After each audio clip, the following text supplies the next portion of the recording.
Hello, everyone. It is the International Great Black Read Aloud Day month for the month of Black History.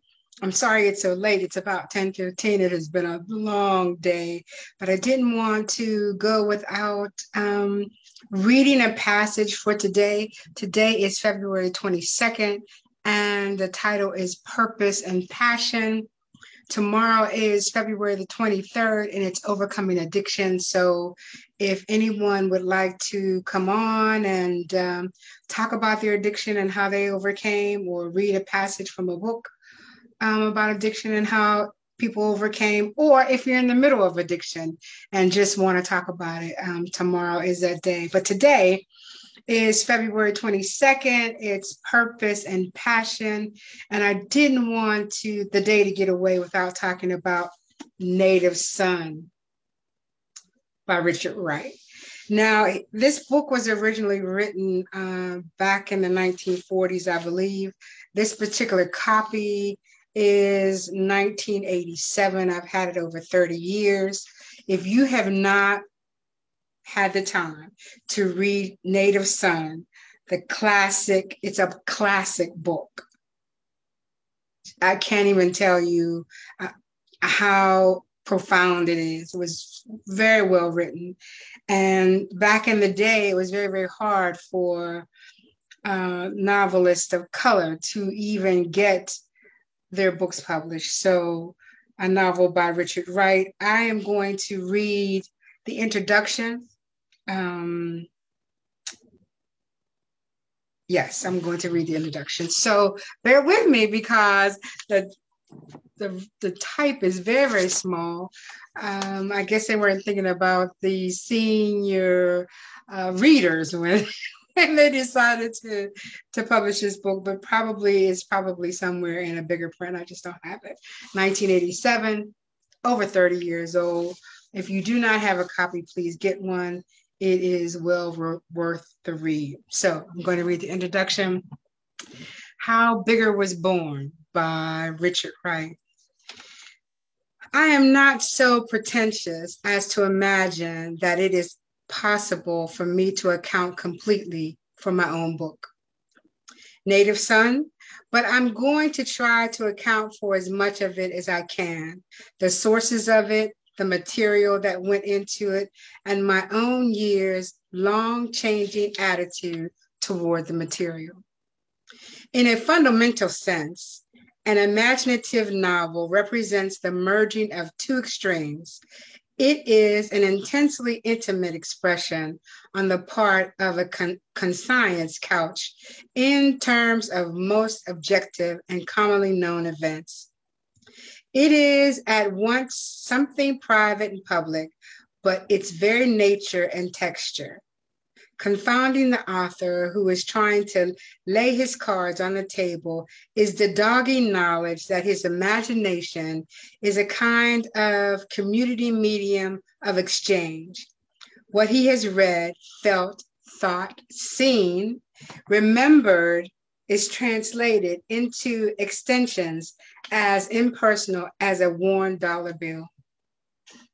The more closely the author links of why he wrote, the more he comes to regard his imagination as a kind of self-generating cement which glue his facts together, and his emotions as a kind of dark and obscure design of those facts.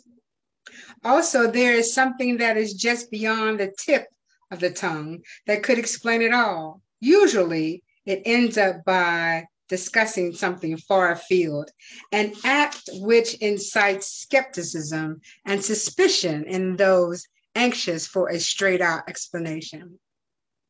Yet the author is eager to explain, but the moment he makes the attempt, his words falter, for he is confronted and defied by the inexplicable array of his own emotions. Emotions are subjective, and he can communicate them only when he's closed in that objective guise.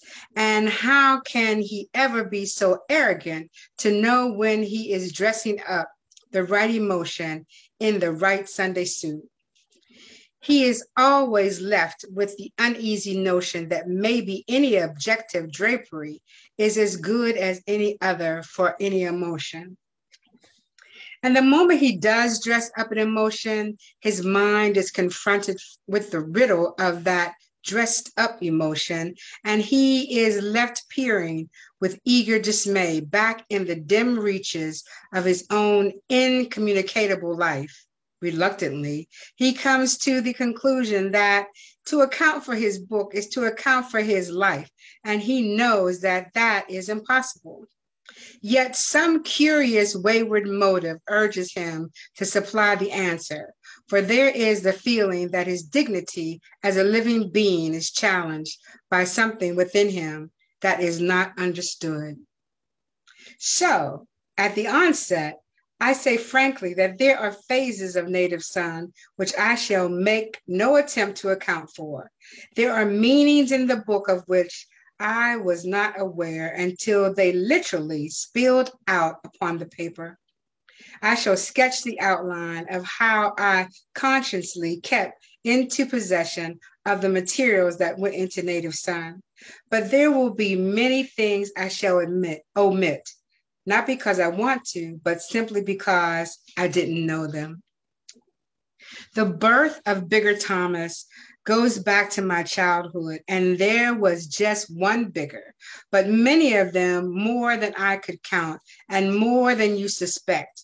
But let me start with the first Bigger, whom I shall call Bigger number one.